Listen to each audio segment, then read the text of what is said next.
Thank you for coming out. It's almost 9:30, so I think we'll get started.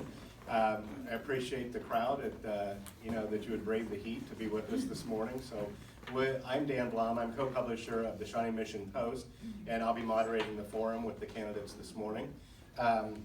I'd like to introduce the editor and publisher of the Shawnee Mission Post, Jay Center, who's going to be our timekeeper this morning and will keep the candidates on track. So what we're going to do this morning is we have the three active candidates for the West position on the ballot with us this morning: Dr. Craig Denny, Laura Guy, and Chris White. We'll start out with each candidate will make a brief opening statement of 1 minute. We have 6 questions prepared, so they'll get 2.5 minutes for each question if they choose to use that. Jay will be giving them a 30-second warning sign and a stop sign if they run over, and then we get a minute again for a closing statement. Now we have some time left. We may pull a little surprise here, so we'll see. But we'll promise to get you out of here by 10:30, and be sure to take the leftover donuts with you. All right. With that, I think we're ready to go. Would you like to get us started? Sure. On the 1 minute openings. Good morning, thanks for coming. I've got a minute. I'll tell you that my wife and I and our children moved here 32 years ago, almost exactly, into Lenexa. And in the interest of full disclosure, my middle daughter Melissa is here in the audience, and she has a child at McAuliffe. I would also tell you that I have a brand new granddaughter who will probably go to Mill Creek, and if afterwards you want to see pictures, I've got some. We've been involved with our kids' education forever, starting with PTA, driving the band truck, and I joined the school board 20 years ago, worked with Dr. Kaplan, then with Dr. Johnson, and for the last 4 years with Dr. Henson.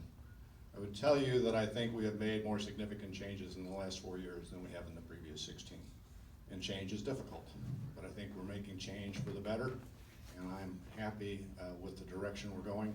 And I think there's a lot of good things that are coming down the pike for our children.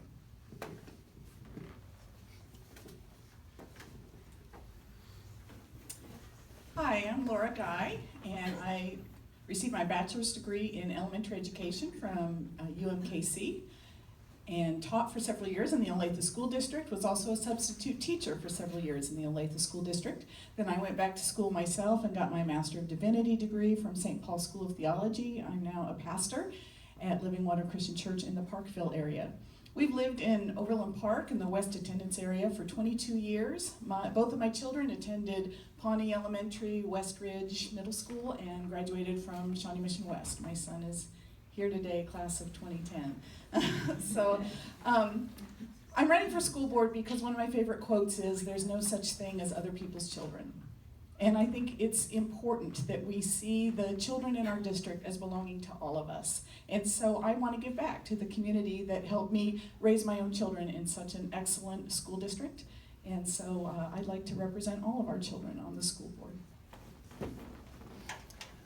Good morning, my name is Christopher White. I have a degree in architecture and a master's in engineering. I was a school designer, programmer, planner, for 30 years and worked with the Shawnee Mission School District back on the 95 bond issue. Also approximately 40 other school districts, which means 40 other superintendents, 40 other school boards, and 40 other communities that I had an opportunity to help them build educational facilities. I've lived in the Shawnee Mission School District for over 30 years, but I've lived in the West Attendance area since 1988, which is almost, again, 30 years. I have a desire to help kids, and it's obviously all about the kids. I do not believe that the changes that have been made were all for the best for all the kids, and that's really why I'm running for the school board, because I would like to see some changes in the process of decision making, in transparency, and in the curriculum.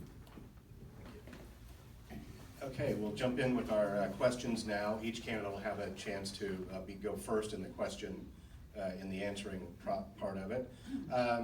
First question, the Shawnee Mission School Board has long objected to the state's school finance formula. A specific objection repeated over the years is that Shawnee Mission is in the bottom 10% of Kansas schools in per pupil funding. Is this a legitimate measure for assessing the fairness of school finance? If not, what would be more appropriate indicators of Shawnee Mission being treated fairly in school finance? Again, we'll start this way. Well, the school finance formula that we're talking about was first initiated in about 1992. Clearly, before that period of time, we had local control. Shawnee Mission could decide how much money to spend on our students. We lost that local control in '92. We went up and down with that formula. It has had different weightings added to it over time. And so 3 years ago, the legislature said, we're done with the formula, we're gonna work on a new one. And at that point in time, they established the block grants, which we really didn't care for, but what it did for us was give us level funding for 2 years while the legislature thought about a new formula. The new formula, which is before the court right now, is more like the old formula than the new one. We really think that the formula for school finance really ought to be based on outcomes and not so much on input. I still don't think there's any question that we need more money in our school system appropriately expended. And it's difficult. We are, on a per pupil basis, in the bottom 10% of school districts across Kansas. And we don't think that's fair. We really don't think that's fair. Part of the way we've been able to establish continuing good education is reallocation of resources. We don't get to set our budget. Obviously, the state sets the budget, and we're waiting even now for the Supreme Court to give us some indication that we can go ahead and finish negotiations with our teacher and plan the budget. We've had to readjust our meetings in August to meet the state schedule, because we'll have to publish the budget, and then we'll have to approve the budget. I don't know of any other business where you don't know where your funding's gonna come from until the last minute. It's pretty crazy. And I'm not satisfied with what the state's doing. I'm really not satisfied with what the Fed's doing. And that's a whole other story. If you paid attention today, the the Federal Appropriations Committee has cut about $191 million in federal funds. I don't think that's quite right. Can you repeat the question, please? Sure. The question was, the Shawnee Mission School Board has long objected to the state's school finance formula. A specific objection repeated over the years is that Shawnee Mission is in the bottom 10% of Kansas schools in per pupil funding. Is this a legitimate measure for assessing the fairness of school finance? If not, what would be more appropriate indicators of Shawnee Mission being treated fairly in school finance? The per pupil funding level is one way of assessing how much a school district should receive from the state. And I think we do need to be out of the bottom 10%. We need to be at least at the 50% level. I know that rural schools in Kansas have much greater transportation costs. When they are busing students in sometimes 60 minutes a day to get to their schools, I understand that they have different financial pressures than we have in a district that's more consolidated. And I also know that the Kansas Board of Education has recommended that the state give all the schools $900 million, and they just passed legislation that would do $300 million. So we still have a long ways to go before we get even close to what the Kansas Board of Education thinks is what the schools need to give all of Kansas students the best education they possibly can. So I don't know exactly how to work with the legislature to help them understand that Shawnee Mission schools need more funding. We need to be brought out of the bottom 10%, need to have the finances that we need to give our students the best education that they can receive.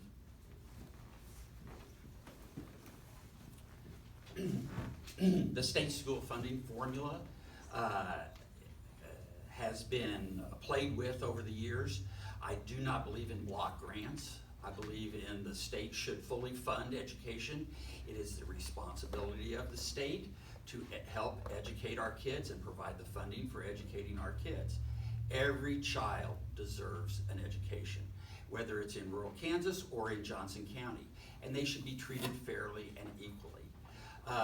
The idea of spending $3,800 per pupil in the Shawnee Mission School District, when in the past we've had up to $4,400 or $4,500 per student, it shows you that we do not have 25% of the money we need to educate our kids if we get back up to the previous funding level.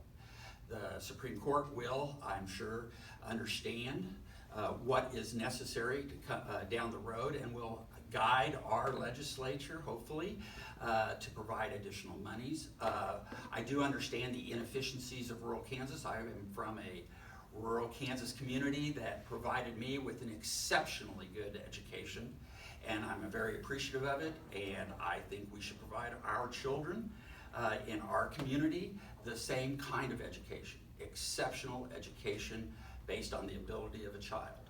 And so I look forward to having the opportunity to help guide some of the budget decisions for the funds that we get from the state, and hopefully there'll be more. And I believe that we should have the opportunity to improve our local option budget funds and assessments. And that would help us provide a better education for the kids. So, and really it is all about the kids and educating them. Question number 2, and this one we'll start with Laura Guy. Some district patrons who have appeared before the board to make a statement or ask a question over the years have complained that they did not receive an immediate response from the board at that time, and that they either did not receive a follow-up response or that the response did not address their question. Lately, the board has instituted new restrictions on what patrons can say when addressing the board. What should the appropriate process be for the board and district in regard to handling patron questions and statements?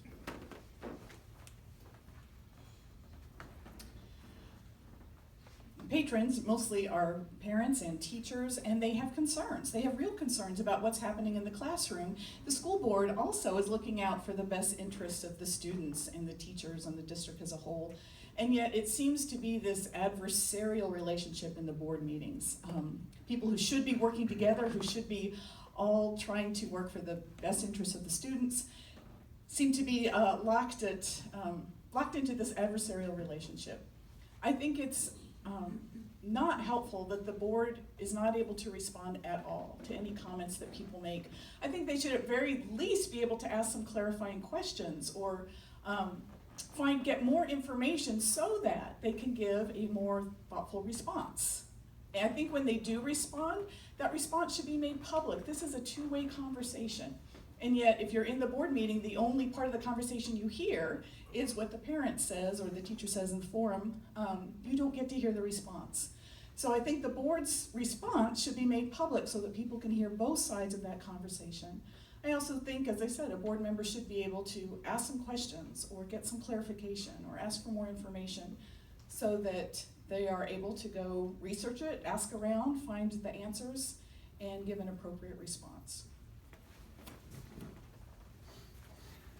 One of the more positive things that happened at the last board meeting that I attended was part of the administrative team was given the opportunity to share information with the public on some concerns that were expressed. We have a very knowledgeable administrative staff. The board does not know the answers to all the questions, but the administrative staff is there to help answer some of those questions. So I think as we go down the road, the board meetings, if parents have a question, the board may not be able to answer that question, but we do have administrative staff, like at the last meeting, shared some information with the community to answer some of those questions.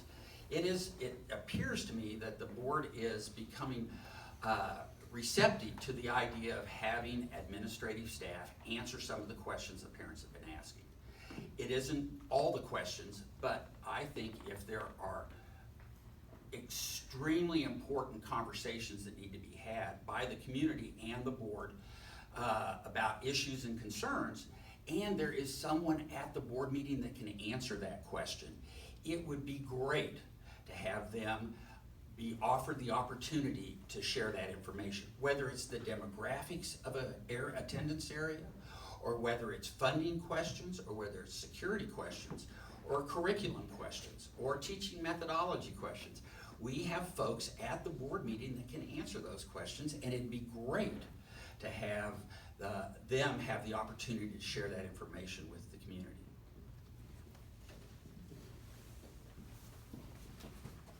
We've had an open forum for longer than I've been on the board, and it's an opportunity for folks to come to board meetings and offer comments. I want to make it clear that this is a business meeting that we are having in public, and we welcome, just like a city council would, comments from the audience. Chris is right. We don't have the answers to every question, and I think we do our patrons a disservice if we answer incompletely or wrong. And so we want the opportunity, if somebody asks a question about curriculum, to be sure that the director of curriculum responds to that person. And we have, of late, had more questions about specific issues that we were unable to answer at the meeting, but we have directed staff to make those answers, and those have been published on our website so that the community can see the questions and the answers. I believe in greater communication. I think when it comes to communicating with people that I know, they've not been shy about sending me an email with a question. Something about how can we improve broadband at West High School, for example. That's usually something that I will send over to our IT department, say, what can we do? I have no idea how to improve broadband. I'm not even sure what broadband means, okay? But my point is, we want the person that's expert in the area of the questions asked to respond. And I'll be the first one to tell you that I don't know hardly anything when it comes to some of these questions. But I want you to have the answers. Thank you. I should have explained at the beginning that these questions were solicited. We asked readers of Shawnee Mission Post to send in questions, and we used a number of them that the candidates responded to in written format. You can still see those posted on ShawneeMissionPost.com. And then the rest of these we looked at what the most frequent questions that were sent in by our readers for today's forum. So this next one we'll start with Chris White. Question 3, in recent years, schools have seen increased demand for staff members to help address behavior issues and to help with at-risk students, including paras to help with classroom management, social workers to help connect students and families with services. Do you believe the district has enough paras and counselors on staff to address this need and to support teacher instruction in schools with more at-risk students? What else can be done to improve performance at schools that lag behind in standard measures? I have been fortunate enough to be a MVP for 6 years and in a classroom, working with youngsters who are at risk. And I've watched the number of paras and aides be cut throughout the district.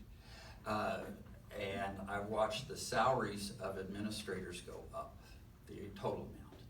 And so I would love to see in the future an increase in paras and in classroom aides based on the need of the school and the classroom. There are so many kids that need to have help guiding them along and keeping them focused. And by eliminating the paras and aides that we have over the last several years, to meet budget constraints. I mean, our state funding was reduced. They had to figure something out. We only had so much. They have dipped into the reserves to help provide some of those basic services.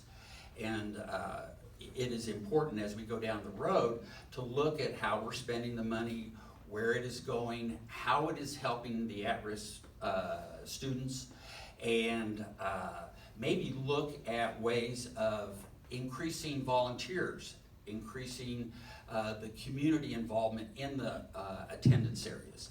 Whether it's in the elementary school, middle school, or high school. We need mentors in the high school. We also need mentors, community mentors in the middle schools. And we definitely need paras and aides and volunteers in the elementary schools. And in the Title I at-risk schools, the population is so high of kids that need help and guidance and support that we really need to take a very strong look at how we are appropriating the funds to accomplish this. Read it again. Yeah, sure. In, here, well, I'm just reading it to you, so. Oh, okay. You can hear it. Close enough. In recent years, schools have seen increased demand for staff members to help address behavior issues and help with at-risk students, including paras to help with classroom management, social workers to help connect students and families with services. Do you believe the district has enough paras and counselors on staff to address this need and to support teacher instruction in schools with more at-risk students? What else can be done to improve performance at schools that lag behind in standard measures?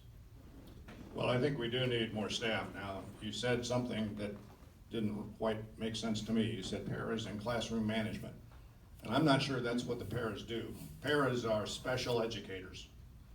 Special education funds come from the federal government. And I just told you that Congress and the Appropriations Committee cut $191 million from 21st Century Learning. They've also eliminated Title II funding entirely. So how's the federal government helping us? All we can do is reallocate. We are very, very proud of our certified staff. We want to continue to give them compensation. If we have paras that are doing classroom management, that's not their role. They need to be reallocated too. And do we need social workers and counselors? You bet we do. Our demographic is far, far different than it was when I first moved here. And when you start talking about teaching, it's hard. It's a really, really hard job. We've just come out of No Child Left Behind, which I'm sort of happy with. But we're moving into another evaluation tool. This one's going to be better because the evaluation is of the district, not on a school-by-school basis. That does make more sense than QPA or at least all of the bad things that came with No Child Left Behind. So, you bet. But we don't have a printing press in the basement. We can't make the money. We need your help. And while I'm on that track, think about who we, the collective we, have sent to Topeka in the last 6 years. Think about who we've sent to Washington in the last 6 years. Think about who our Secretary of Education is, who's never attended a public school, never sent her children to public school. Her qualifications are, she gave a lot of money.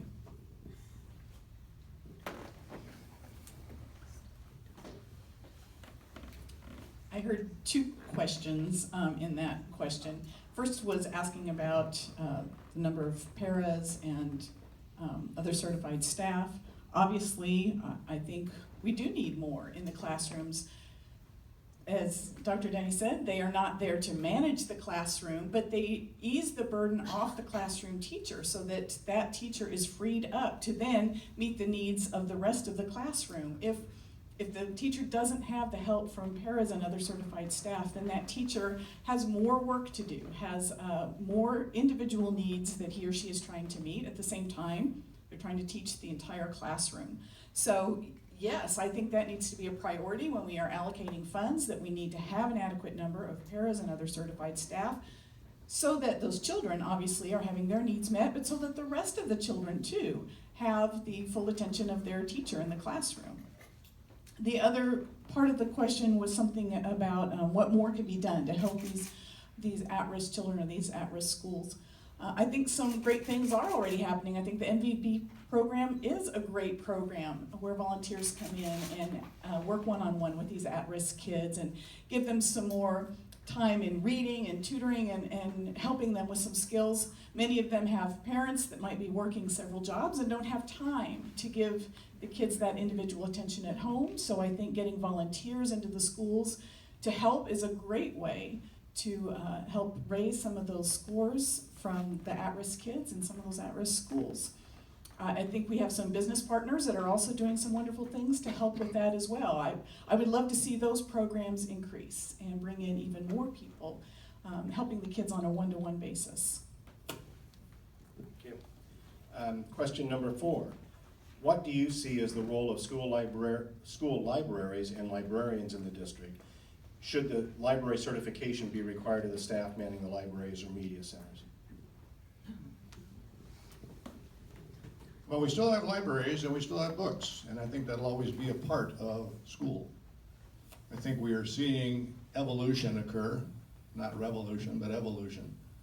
I think we see things happening in our Johnson County libraries, where in addition to the books and the activities, we start seeing maker spaces. I think we are following that trend. I don't think we're leading that trend. I think a lot of what happens in our schools is moving toward self-directed education. I hope that we continue that, but I think we are going to need libraries and certified librarians for as long as I can foresee.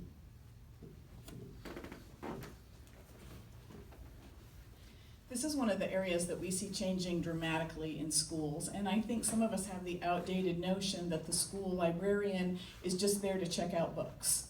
And that is not at all what a school librarian does.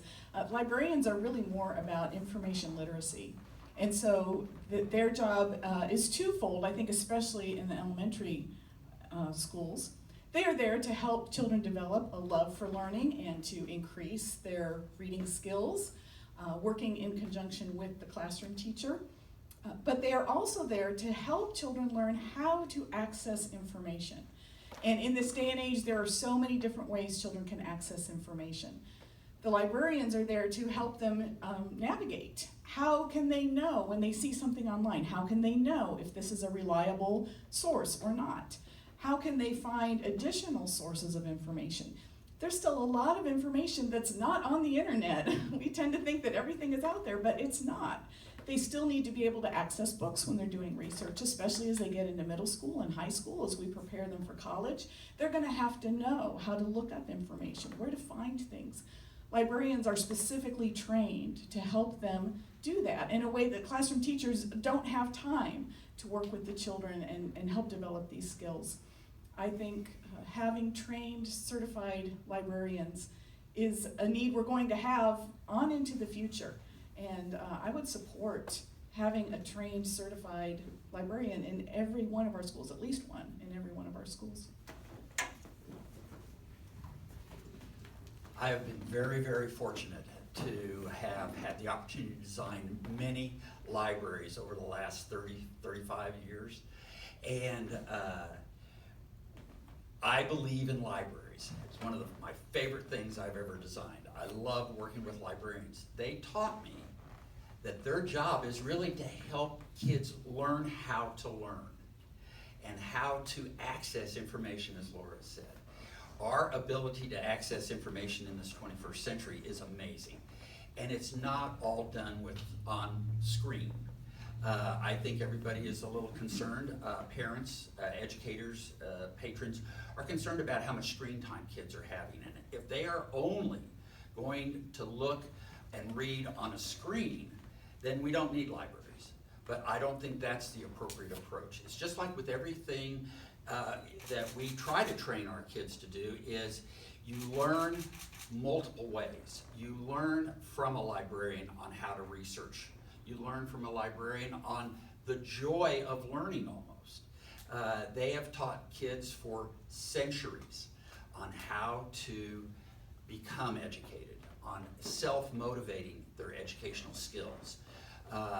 It is, I agree with Laura again, that we need to have certified librarians in every library, in every school we have, because they're the ones that help guide these children through the learning process of finding information. Again, we have multiple ways of doing it. I think our one-to-one program of providing a screen, electronic device for every student is great. But we really need to think about how much time they are on the screen and give them an opportunity to sit down in a library and enjoy a book and find the joy of reading a book. And that will last their entire life. Again, if we have the opportunity to have librarians in the library, I think it will enhance the educational process for every child in the district. Again, I walked through the library at Apache and was a little bit concerned of the makerspace idea. I think it can be part of an educational process. It can be part of the learning process. But I don't think we should turn all of our libraries into makerspaces. I just feel uncomfortable with that. Thank you. Question 5. Over the years, some schools have been able to supplement both the instructional programs and the physical facilities through private donations or PTA-raised funds. Some examples. After the district dropped elementary school foreign language, certain schools were able to hire instructors to keep it in the curriculum. Some schools paid for counseling or nursing services that were being cut back by the district. Some schools added wood gym floors or science labs to the buildings. Should all students have equal access to the same programs and facilities, regardless of which school they attend in the Shawnee Mission District? Please explain the philosophy behind your answer.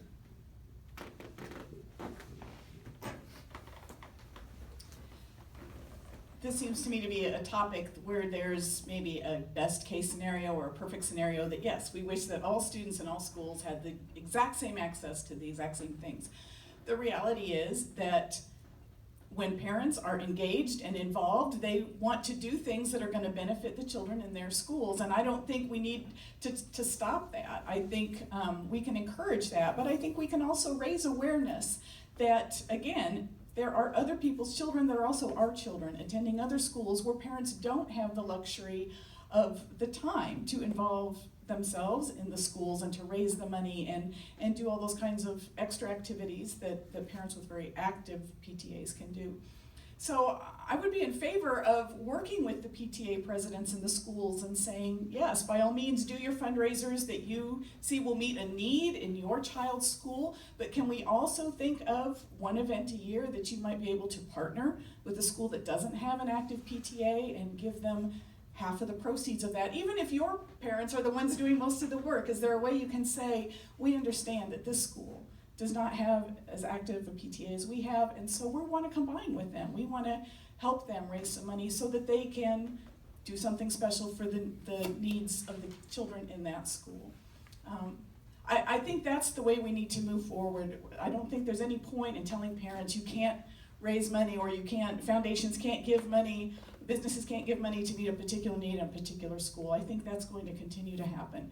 But I think there is a way to say, can we also look outside our own school to see the needs of other children in our district? These are our kids too.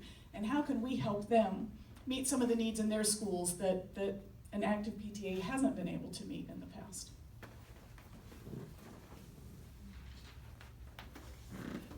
We have an incredible school district. It's very diverse. It has socioeconomic diversity that may be not matched anywhere else in our metro area. We have schools that have limited resources in the parental support, but we have other schools that are incredibly well supported. We also have another component in our district, and that's the Education Foundation. And I think the Education Foundation, Shawnee Mission Education Foundation, has a role in this question.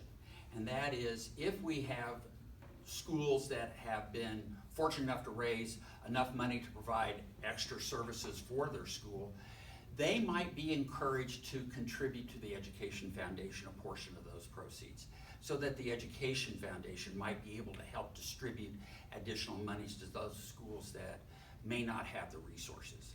We need to have foreign language, we need to have nurses, we need to have a lot of the programs that have been cut.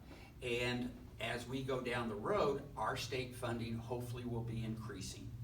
We will have more opportunities within the district budget to provide some of these services, but I believe the Education Foundation has a role here in helping support some of those schools' programs that maybe don't have the economic resources that some of our other parts of the community have. The idea of a PTA group getting together and partnering with other schools that have less resources is a very nice idea, but I'm pretty sure there may be some pushback. But if that group were offered the opportunity to contribute to the Education Foundation, they might not get as much pushback that way. So it would be a great thing to reinstate many of these programs. I just hope that down the road, we have the resources within our district, the whole district, to help support all the kids in the district and have a more equitable opportunity for everyone within the district to reach their abilities and reach their goals.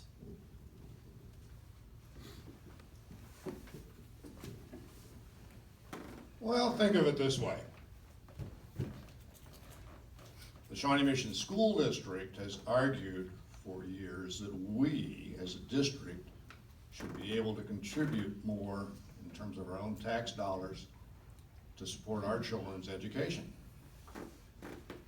So, if we come down to the district level, then how can we realistically argue the opposite and say to some of our schools that have their own foundations, no, you can't contribute to your school?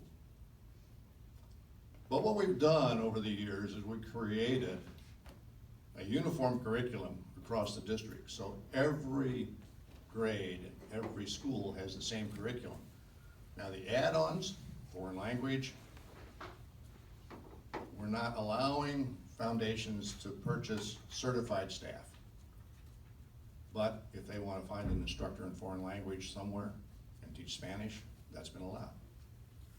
When it comes to gym floors, for example, in previous administrations, some schools paid extra to have a wood floor. 4 years ago, we looked at our program and said, why are we making this distinction? If an elementary, if one elementary has a wood floor, why shouldn't they all? So we've changed our programming for construction to make everything more uniform across the district. Yes, I believe the Shawnee Mission Education Foundation has a place. I believe so strongly in that foundation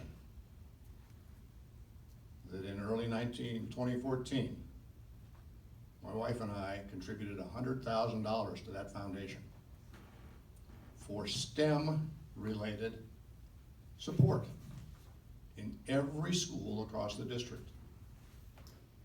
Those funds help pay for Project Lead the Way in every one of our elementary schools now, a program that they didn't have before. So yeah, there's a place for private money, and we'd welcome all of yours.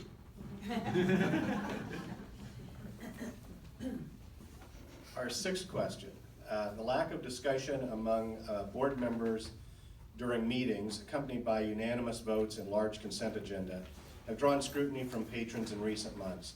Can you describe the process that you believe the board should follow to demonstrate exemplary transparency?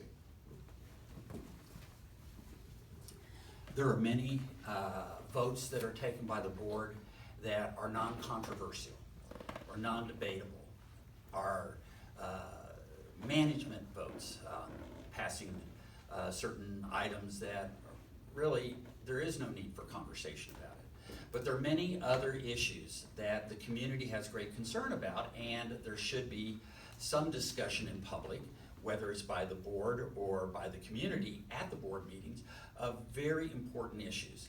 And I don't see a problem with having an open discussion by the board members of whether they agree or disagree, or why they disagree, or why they agree with the vote.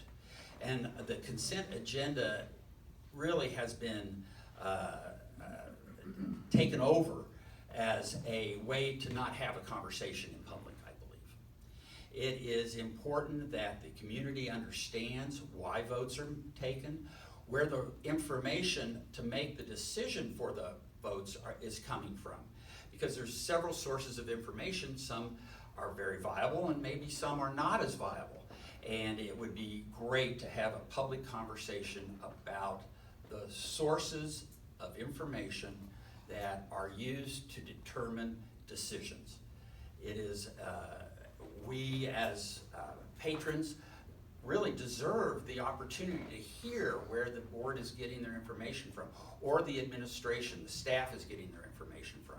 whether it's demographics or academic excellence or teaching methodology programs that have been instituted. It's important that we as patrons understand where the information is coming from.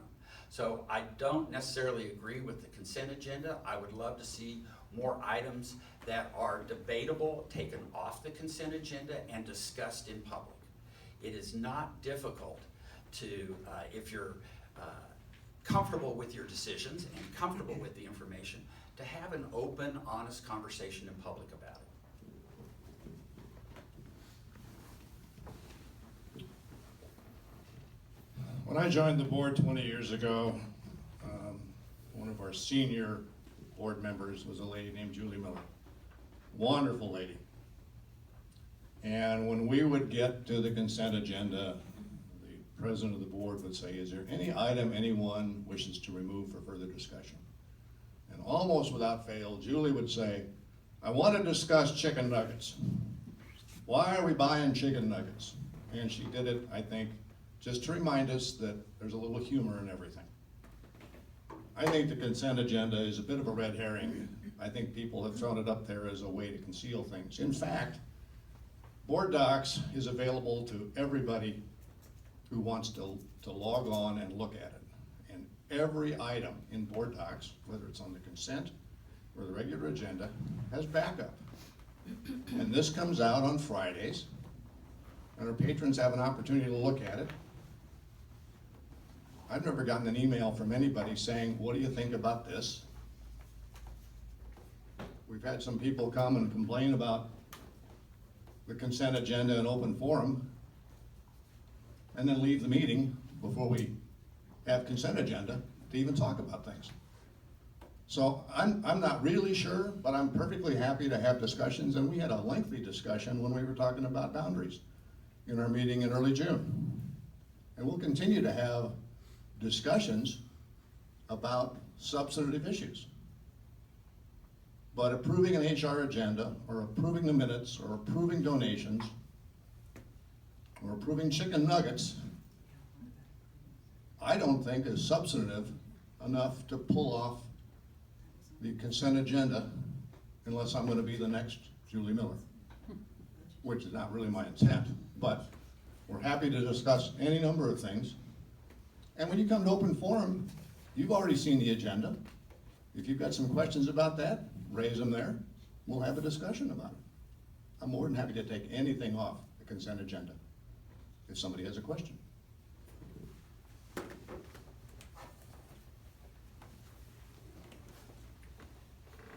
When there are big decisions to be made, such as the one-to-one initiative or the boundary changes, I think the public needs to see more than just one conversation in public about it. I think we want to know more about the thought process that's going into this. Not just what changes are being proposed, but why was it decided that these particular changes were more beneficial to students than these other potential changes. And I think that's what we're missing. That's what you can't read in a document. You really need to see and hear the conversation that's going on. You need to see the different points of view being expressed and hear the thought process of the board as they're making some of these major decisions. That's what I think people are frustrated by, that they don't have a chance earlier in the process to say, but wait a minute, have you thought about this? And sometimes it's something I think the board hasn't thought about. So it's helpful to get that community input in an earlier point in the process making than just the evening that the decision's going to be made. I think even talking about chicken nuggets, I think even that for parents is a wider conversation about what are the nutritional standards of our children in our schools, and that's a great conversation to have. Let's have that conversation about what our children are eating in school lunches and who's making those decisions. I know some of them are federally handed down, but what are those decisions? How are they being made? What's the impact on our kids? Is it time to relook at those and make different changes? I think those are the kinds of things that parents especially want to see from the board, an opportunity to see the fuller conversation, to have points earlier in the process before the final decision's being made, to give some feedback, to give some new questions maybe that haven't been thought of before. Thank you. Well, at the beginning, we said that we were asking 6 questions of the candidates this morning, but we also told you to expect an hour-long conversation. So we're about to do an experiment here, and I do mean experiment. We asked the candidates that if they were, so if they all used their full time during this session, we'd be done right now and they'd get their 1-minute wrap up and you could go warm outside and warm up and have coffee to take with you. But we have 15 minutes left and there are only 3 of them, so that's only 3 minutes, so I've got 12 minutes left of a captive audience. We asked them if they would agree to this, and they did. I'm not sure, maybe I didn't explain it for them to agree to it, but they did agree to it. So we're calling this the lightning round. And this is a series, we'll give them a few questions, and I'll just ask the candidates, just remain seated, because in lightning rounds, speed is essence. So we have a number of questions here, and fair or unfair as this may be, we've asked them that perhaps they could answer yes or no, or give a 2-sentence response that they would limit to 15 seconds.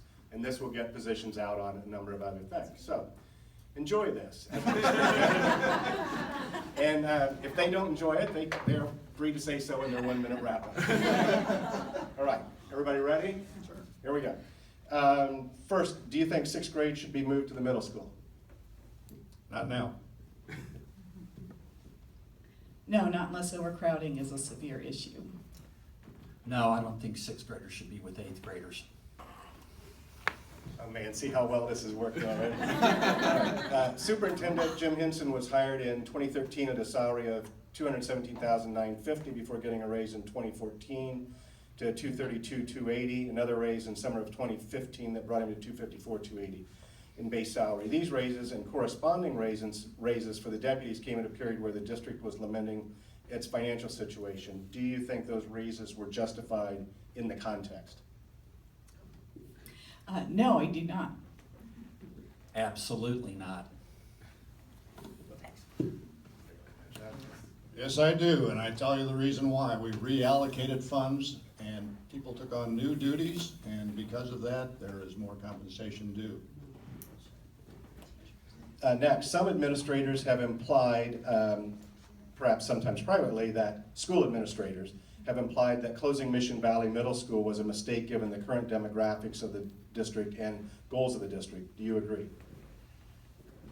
I was involved in the bond issue at that time, and Mission Valley was closed. I agree with it. I was fortunate enough to hear some of the arguments about 5 middle schools for 5 attendance high schools. I think we made the right decision based on the data we had at the time. I think it was the right decision at the time.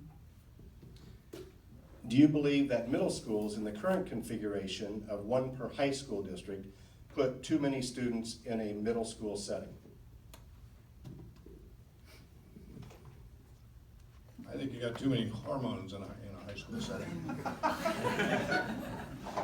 Did I say high school? I meant middle school. So my question is, There's no difference.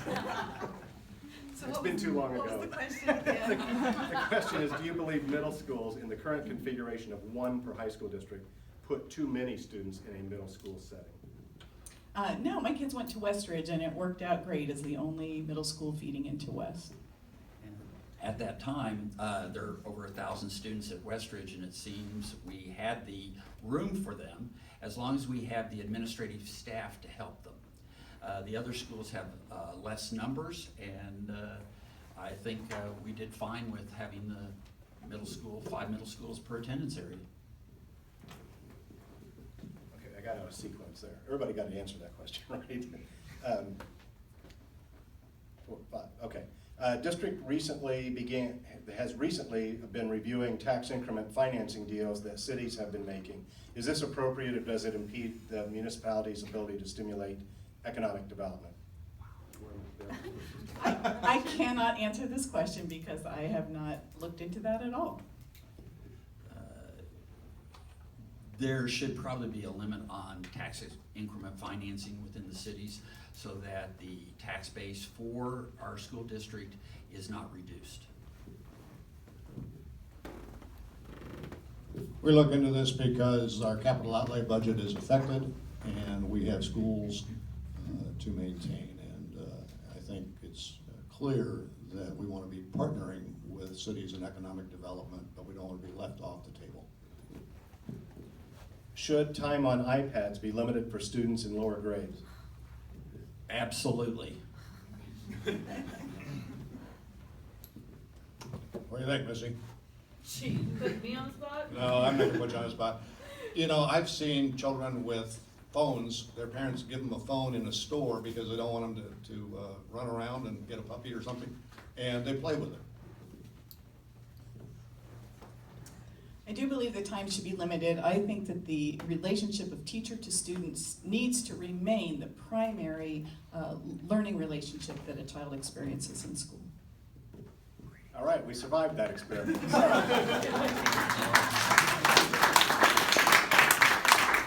we'll just do them all that way from now on. All right, 1 minute wrap up. Well, thank you for coming out on a Saturday morning when you could have otherwise slept in and enjoyed the cool. I am running for re-election. There are some serious issues in our district. We have to hire a new superintendent. We have a lot of stuff happening. I have 20 years of experience, and I would appreciate your support. Thank you. I too thank you for coming out, and I am excited to be running for school board. This is a new experience for me, but in this process I have received the recommendation from Mainstream Coalition, the endorsement of Education First Shawnee Mission, and the endorsement of Equality Kansas. And so those are very important to me. I think it speaks to my interest, my desire, my passion even, to look at the needs of all the students in our district and to work together with the rest of the board on trying to meet those needs. And I appreciate your support and your consideration for voting for me. I also thank you for coming out this morning, and Shawnee Mission Post for providing this opportunity for us to share our thoughts with you. I have had almost 40 years of experience working with educational facilities. This is my first opportunity to be run for anything, including junior high school treasurer. But I have an experience, I have a knowledge base that would be a great benefit to, I believe, the school district, the students, the teachers, and the patrons. It is having designed for 40 different districts over the last many decades. I think I have some wonderful knowledge that could be a great benefit to our community. Thank you. Let's have a round of applause for the panel. We really appreciate your commitment to serve us. Thank you all for coming this morning. We appreciate the crowd on such an inhospitable morning out there. And as we leave, just remember what's really important from this point forward. That would be to stay engaged with the school districts, vote, and subscribe to the Shawnee Mission Post. I may have the order reversed, but I'm sorry. All right, thank you again. Appreciate you.